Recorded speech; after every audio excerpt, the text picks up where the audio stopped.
Bonjour à tous, nous poursuivons avec la deuxième Mishnah du premier Pérec de Baba Kama. La Mishnah nous enseigne Kol shechavti beshmirato, c'est-à-dire toute chose où j'avais l'obligation de le garder. Une bête, j'ai l'obligation de garder ma bête, qu'elle ne cause pas de dégâts, de dommages. Ircharti et nisko. Si je n'ai pas gardé ma bête et qu'elle a endommagé, je suis responsable de ce dégât. Ou encore, comme explique le Barthénora, j'ai un taureau que je dois garder. Je ne peux pas laisser la garde de ce taureau à un enfant ou à une personne dérangée et qui n'est pas responsable de ses actes, puisqu'à ce moment-là, je ne garde pas mon taureau.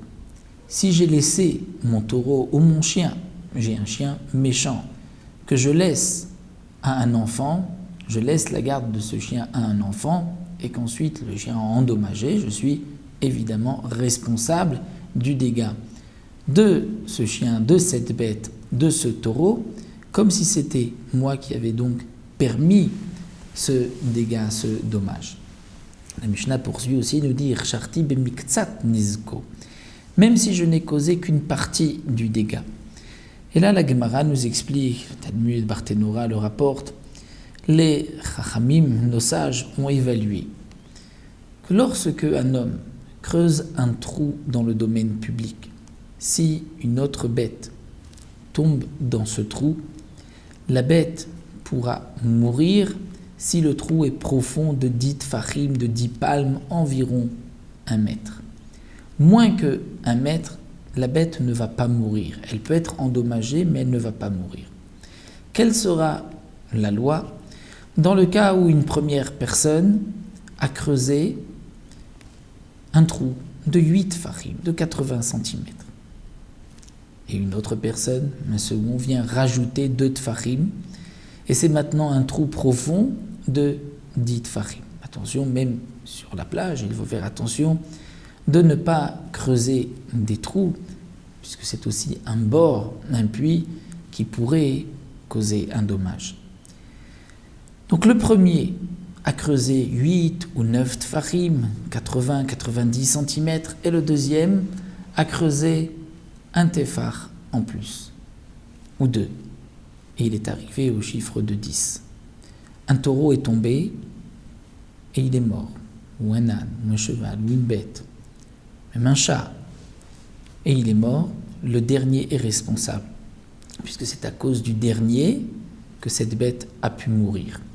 Nous verrons par la suite pourquoi un trou de 10 tfachim permet à une bête de mourir et moins que cela, elle ne va pas mourir. Ça, nous le verrons dans les Mishnayot qui suivront.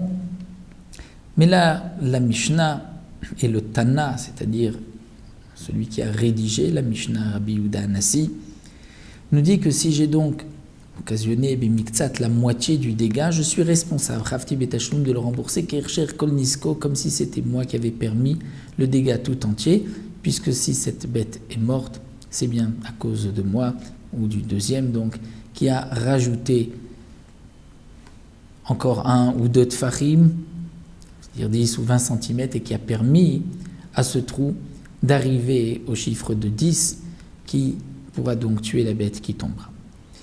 La Mishnah poursuit et nous dit Nichasim shen be'em meila, nous sommes responsables de rembourser le dégât causé que si le dégât a été causé à un bien où il n'y a pas de meila, de profanation, c'est-à-dire à un bien qui n'appartient pas au Beth Amikdash, au temple, comme il est rapporté ailleurs et dans la Torah aussi, lorsque un homme a utilisé quoi que ce soit appartenant au Beth Amikdash, au temple, il y a une profanation de ce qui est sacré, de ce qui est saint. Si une bête appartient au Beth Amikdash, au temple, et que la bête d'un simple homme a endommagé cette bête appartenant au temple, le propriétaire de la bête qui a endommagé n'est pas responsable, ne doit pas payer. Bien sûr, il doit faire attention, il ne doit pas laisser sa bête endommagée, mais puisque la bête n'a pas de propriétaire, entre guillemets, puisque ça appartient au temple.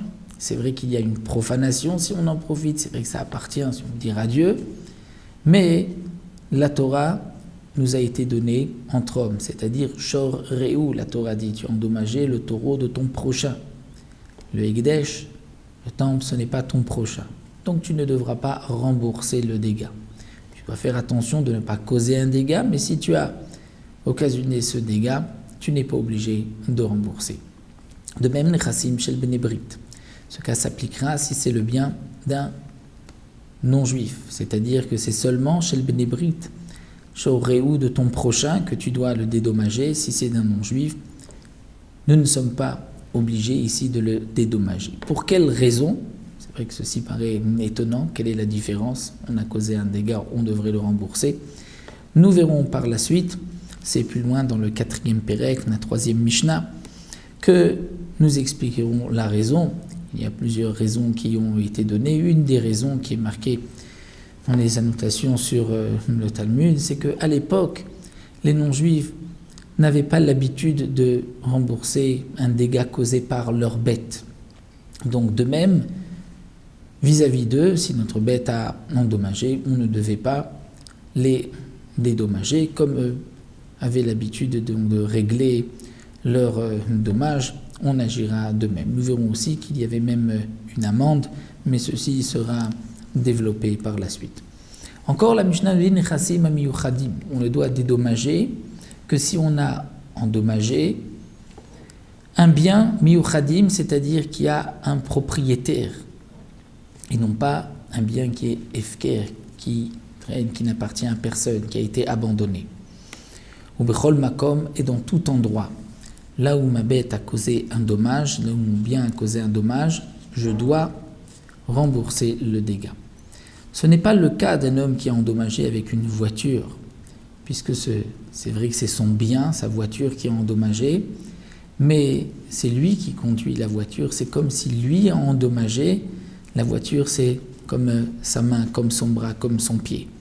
Donc nous verrons ces dynimes-là, ces lois par la suite. Donc dans n'importe quel endroit, Bechol Makom, Chutz à l'exception, Mirishut Amiyuchedet la Mazik, que si c'est un domaine qui appartient à celui qui a endommagé, c'est-à-dire si le taureau de mon prochain est rentré chez moi et que mon taureau l'a endommagé, je ne suis pas responsable de le dédommager, je lui dirai qu'est-ce que faisait ton taureau chez moi. Et comme le précise le Barthénora, c'est seulement si mon taureau a endommagé son taureau. Mais si quelqu'un est rentré chez moi et que je l'ai endommagé, bien sûr que je dois rembourser ce dégât, même si il est rentré sans permission, puisqu'il pourra me dire « tu as le droit de me faire sortir, mais tu n'as pas le droit de me blesser, de me causer un dégât ».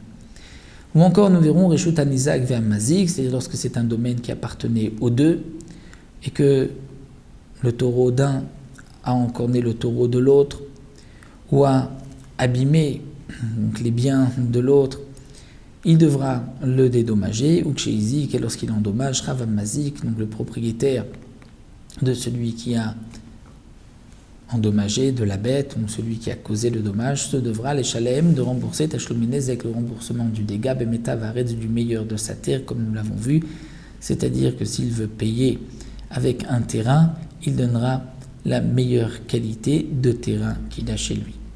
Lorsqu'il payera avec de l'argent, l'argent c'est, on appelle métav, c'est dans tous les cas le meilleur. Donc là, il pourra payer avec n'importe quelle monnaie, n'importe quelle pièce. Voilà, nous nous arrêtons ici. Nous prendrons pour Mishnah Gimel. Nous retrouvons bientôt Mishnah Gimel.